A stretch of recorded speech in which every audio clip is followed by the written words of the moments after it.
It's time now, isn't it? Something on there I can read like I was told I Me too. Me too.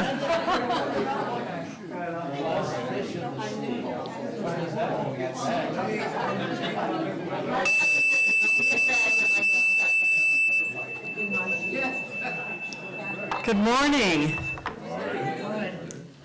Welcome to the University Unitarian Universalist Fellowship. My name is Paula Despang. It's my privilege to be your service leader today. Join us as we settle into our shared sacred space. This is a good time to turn off the ringer on your phone or whatever other tinker toys you have in your pockets.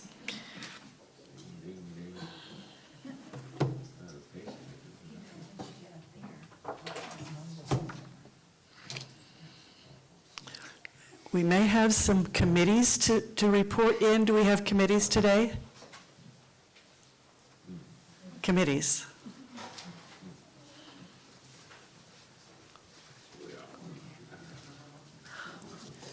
On behalf of the SAC committee, just want to mention there will be a meeting next Sunday after church. The Zoom link will be in the notable news and on the website and wherever else you look for Zoom addresses. So join us about 11:55 next Sunday. And I don't think I have anything from the board, so I'll go sit down for now. Yes, you do. There's a meeting after this. Go ahead, Michael. Well, everybody already knows that, right? There's a quarterly meeting after service today, so please don't jump up and run out the door when we're done. We're going to try to make it efficient. We have lots of good stuff to share. So on Zoom land and in the room, please stay afterwards for a quarterly meeting. Thank you. Greetings, David McElroy. Last week was Valentine's Day, and I had said, hey, the men's group's meeting, and my wife said, no, they're not. And I said, well, we'll have it this week, but we're going to start live next Monday. So any man that's interested, wants to come to the men's group, see me afterwards if you haven't done it before, but it's next Monday at 7 here. Okay, thank you. Right here. Howdy, Director of Religious Education. I am here to remind everybody that those who have kids registered for OWL this afternoon at 4 o'clock, all begins. This evening at 7 o'clock, there is a Parents as Sexuality Educators class. And come to the quarterly meeting right here after church. Thank you. Thank you for reminding me. John Mowbray on behalf of Facilities and Grounds, and I want to thank the following folks for coming out and lending some time and skills and everything else. Lorraine, Paula, Martha, Barry, Dave, and Derek. Thank you very much.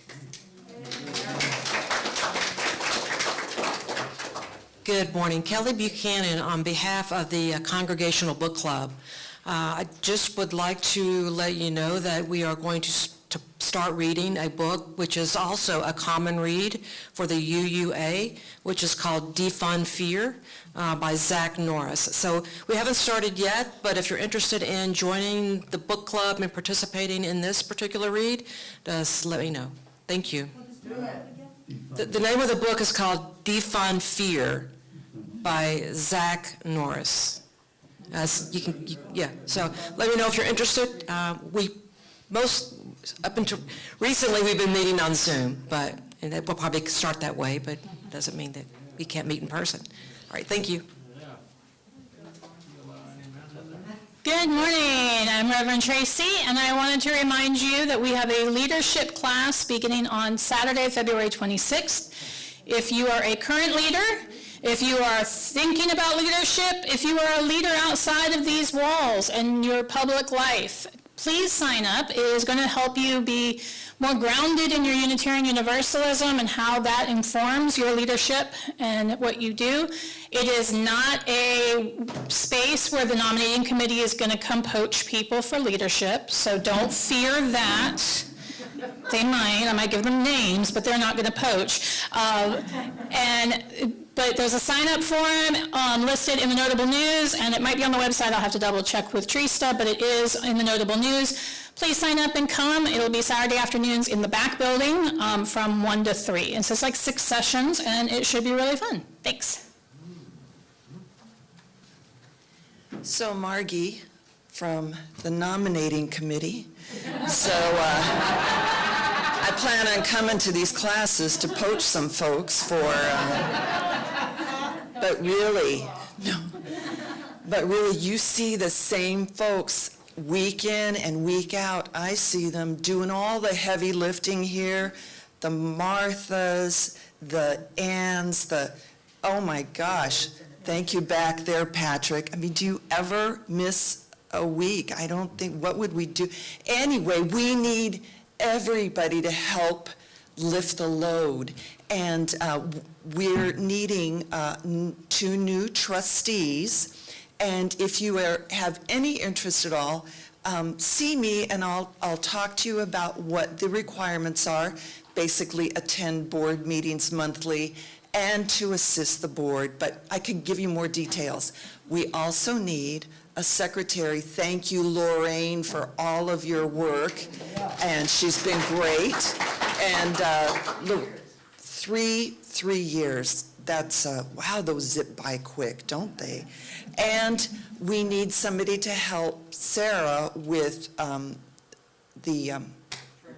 as a co-treasurer, to work with Sarah as a treasurer. So if you have any inkling toward that, see me or see Lorraine and Sarah. They can give you an idea of what the requirements are and whether you'd be a good fit, and we sure would appreciate it. Thanks. Thank you, Margie. And I will say as the board chair that I'm so grateful that Margie and Ray, when we asked them to chair the nominating committee, they both said yes without hesitation. So thanks for carrying that load. And don't run. Just have a conversation. I got something from the Zoom room about our brick project. For all of you that have been here for a few weeks, we ordered bricks on Monday. We have 12 new bricks coming, so we are halfway through the fundraiser that you'll hear a little bit more about during the quarterly meeting. But we will be doing another round of bricks after spring break. And if you don't know what the bricks mean or are, just walk out the back door and look at our beautiful brick pathway. So you can get your own brick and have it replace a blank brick that's there.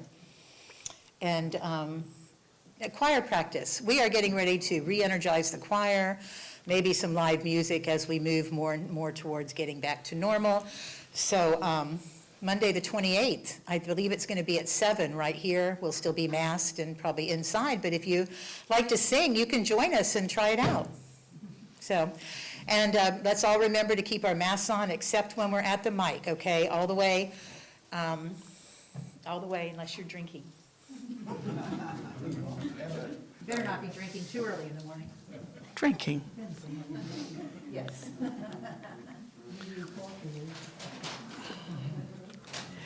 In 1969, Stephen Schick, a young activist opposing the war in Vietnam, applied for a job in the peace movement.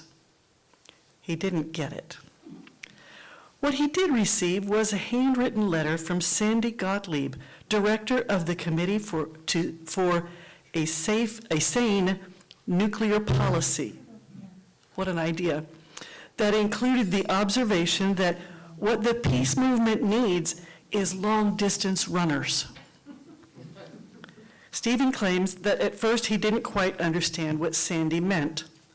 4 decades of activism later, Stephen has learned that the quest for peace and justice is more of a marathon than a sprint. He now knows that to sustain ourselves in our quest to save the world in any form, we need to A, understand ourselves, B, have some perspective on our place in history, and in the universe. And see, to keep ourselves open to moments of grace and inspiration when they come our way. Hopefully, this little play will provide to you, D, all of the above.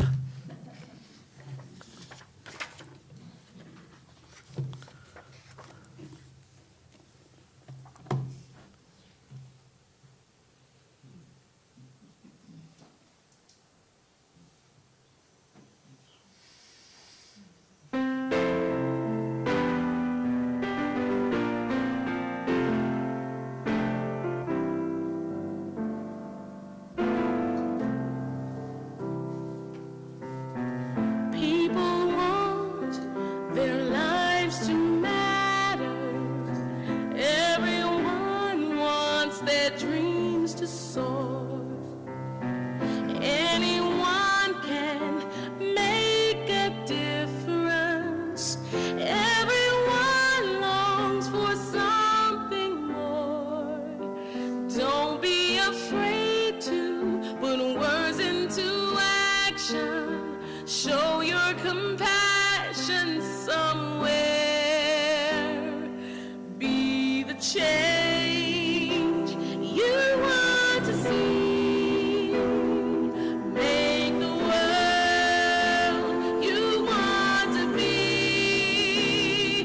Be the light in the dark. Make it bright with your spark. Set the stage, then be the change. All around the world is trouble, storm and destruction, disease and pain. You can say you can't make a difference. All it leaves you is nothing to gain. The sound of a movement begins with one voice. Every improvement makes noise. So be the change you want to see. You want to see. Make the world you want to be. When they cry and complain, still the answer's the same. Turn the page and be the change. Oh, yeah. Nothing's impossible. Nothing's impossible. When you believe. But what makes it probable is what you achieve. Be the change. I know you can. Show the world a better place. More and no weak, be the shelter they seek. It's the age to be the change.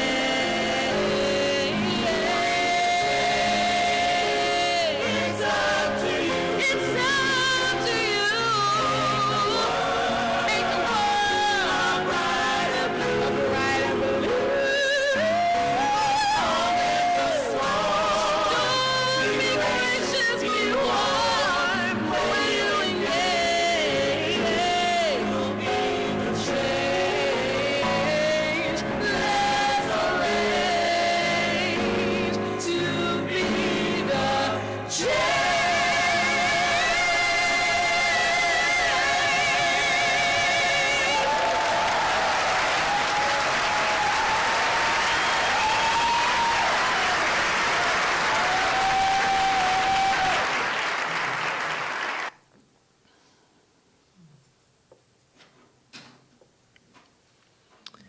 Our chalice lighter this morning is Peter Carlson. I drafted him. We're hoping very soon to have the children back, but for today, we have this grown up with a child deep inside there. And I have a different chalice lighting today, so listen along. Come, come, whoever you are, wanderer, worshiper, lover of leaving, ours is no caravan of despair. It doesn't matter that you've broken your vows 1,000 times.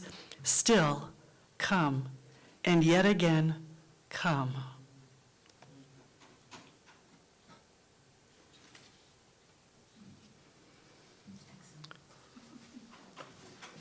He did it like a pro.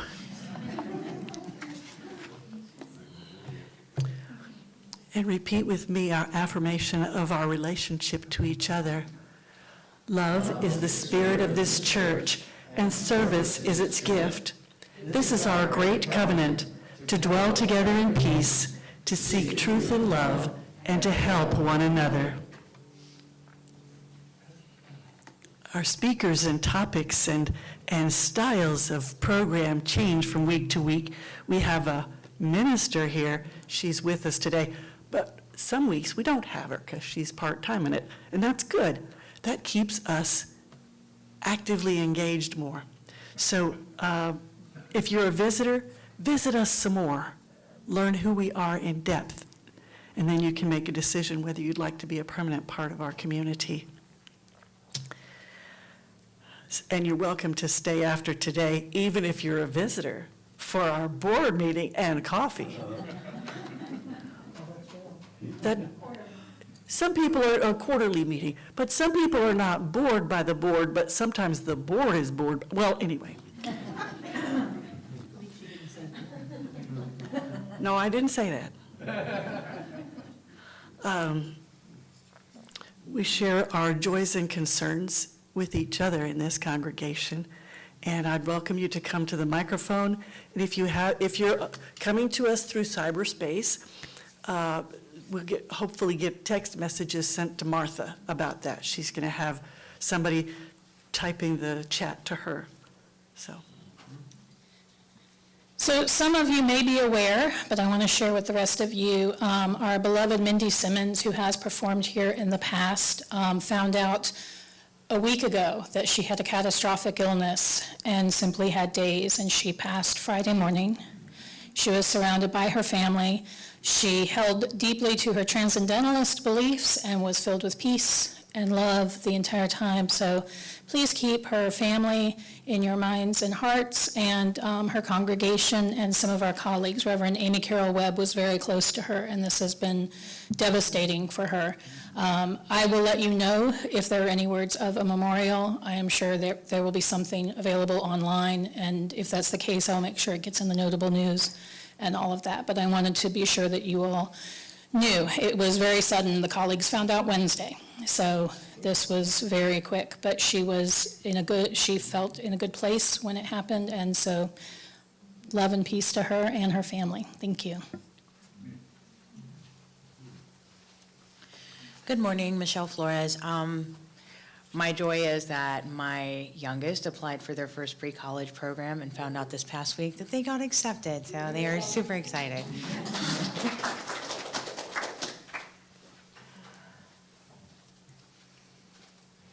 And I have one from our online group from Karen Cowden. And my joy is that we got to see the water ski show at Cypress Gardens yesterday. It was super fun. So I bet Ethan was there and had a wonderful time. Thank you.